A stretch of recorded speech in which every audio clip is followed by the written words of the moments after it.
美日主导5国海军大规模集结南海，究竟有何目的？为何在不久前中美元首会晤时的承诺被美国自己推翻？中国又是否会畏惧这样的行为？近日，据网上消息称，由日本海上自卫队主导的多国年度演习将在日本南部海域和菲律宾海进行。此次军演活动可谓空前浩大，共有5国参与其中。那么是哪5国呢？除了日本以外，还有美国、德国、澳大利亚和加拿大等5国的海军共同参加的演习。而这还不是本次演习的最大看点，本次5国海军海上联合演习的最大看点就是参加此次演习的军舰就达34艘，总吨位就达到30万吨左右。这样的军舰阵容可谓十分强大，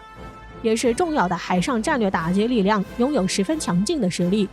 我们一起先来看看这次5国海军舰队的构成，到底有哪些舰船参与。据悉，这次虽然是5国海军联合演习，但是其中军舰的中坚力量还是由日本海上自卫队和美国海军所构成。其中，日本海上自卫队出动了20艘各型舰艇，还包括出云号直升机驱逐舰，而美国海军则出动了10艘舰艇，其核心是卡尔文森号航母战斗群。澳大利亚海军出动了2艘驱逐舰，加拿大海军和德国海军则各出动了1艘护卫舰。从这里我们可以看到，这支5国海上联合舰队不仅规模庞大，总吨位近30万吨，而且由于有卡尔文森号航母和出云号直升机驱逐舰的加入，也使得此舰队拥有很强的远洋作战能力，也具有极其大的威慑力。据悉，此次5国联合海上军演的内容主要包括海上通信、反潜作战、空中作战、海上补给和海上封锁等科目。在中国家门口进行如此正式的演练，可谓是来者不善。然而，此次5国如此庞大的海上联合舰队，其背后真正的主导者无疑就是美国了。美日此举也将会给亚太地区的形势产生重大的影响，给亚太地区的国家造成较大的压力，并且加速亚太局势的紧张状态。说白了，5国联合军演剑指南海，针对的就是中国。然而，在不久前中美元首视频会晤中，美国总统拜登还承诺不寻求与中国军事对抗，不会触碰中国统一的底线。结果会晤刚结束，就在中国家门口搞出如此浩大的演习，美国彻底撕破脸了吗？当然，有句话叫做不能看美国说什么，要看美国做什么。很显然，此次大规模演习就是在试探中国的底线。那么对于此，中国是否也会被如此庞大的5国联合舰队所震慑到？答案是不会。所谓批判的武器无法代替武器的批判，中国不会被吓倒，不是因为别的原因，而是因为中国是有实力进行回应的。因为近年来，随着中国军事力量的不断扩大，加上中国海上舰队的不断强大，使得美国在亚太的霸权地位受到了严重的打击。美国已经不像之前那样处于霸主地位，各国都不敢和美国进行对抗。现在的中国在海上军事实力方面已经完全有了与美国对抗的实力，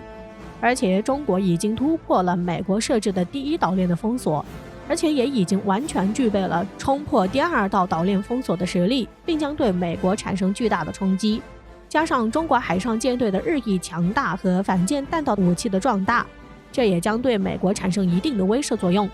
最好的证明就是2016年的南海事件，当时美国为了帮助菲律宾侵占中国在南海的合法利益，毅然决然地向南海海域派出了包括2艘航空母舰在内的作战舰艇，并以此来向中国施压，并想极力压制住中国往西太平洋方向发展的势头。但是中国面对美国大规模庞大的航母作战群，与此同时，中国也在南海地区举行了大规模联合军事演习。首先是装备有东风21D 和东风26反舰弹道导弹的火箭军，向南海方向齐射了多枚东风21D 反舰弹道导弹。其次，中国海军3大舰队的主力在4位上将的带领下前往南海，舰艇数量已经接近100艘，与之配合的还有来自空军的轰6轰炸机以及歼11B 等战斗机。在双方进行了长时间的对峙之后，中国方面公布了处于静默状态下的美国里根号航母和斯坦尼斯号航母的位置。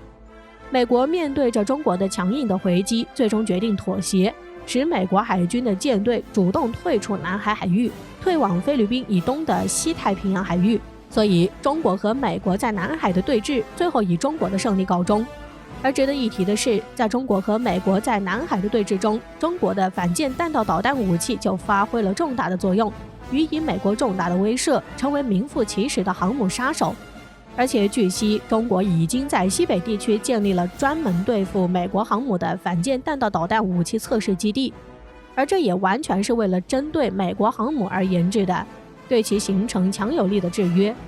而且中国一直在为打破美国航母的霸权而努力，研制出针对美国航母的航母杀手反舰弹道武器，以此来威慑美国，让美国不敢进入中国的海域领土，切实维护中国领土和主权的完整。所以此次的5国联合舰队的主导是日本，而实际上是美国在主导的。而美国的真实意图是想要采用化整为零的策略，因为靠美国自己的力量已经是完全无法来控制亚太地区，而此时的美国就需要有盟友来帮助美国实现控制亚太的目标，达到其巨大的野心。美国此举意在要将他国的舰队安排在这几个国家，以便让中国可以看到美国的盟友团有多么的强大，他们能够一起来制约中国，从而来控制亚太地区。美国将使得这几个国家借着地区的优势，对中国形成包围的犄角之势，以此来实行对中国的打击，达到其控制亚太地区的真实目的。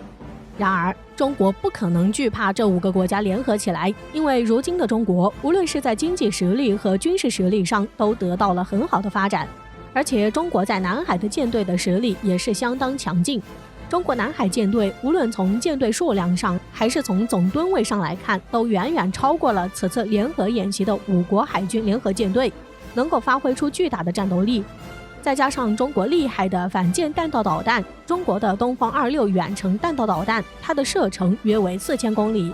它也是能够大区域无依托机动发射，可实施快速核反击，能对陆上重要目标和海上大中型舰船实施常规中远程精确打击，是中国军队通用全域射战的新型杀手锏武器。对此，专家表示称，中国以逸待劳，等你亮剑。而且，中国西北建立的反舰弹道导弹演练基地，就是为了应对海上航母和海上舰队，而且不受时间、空间的限制。因此，就算是这5个国家联合起来，中国的反舰弹道武器也是完全可以应对的。这样既能取得最好的效果，又能发挥出中国反舰弹道武器的巨大威力。而且值得一提的是，中国的反舰弹道武器仍在持续发展，这也是更加的有针对性。所以在后面将会有更多的反制航母的弹道武器研制出来，以此来威慑美国航母的霸权地位。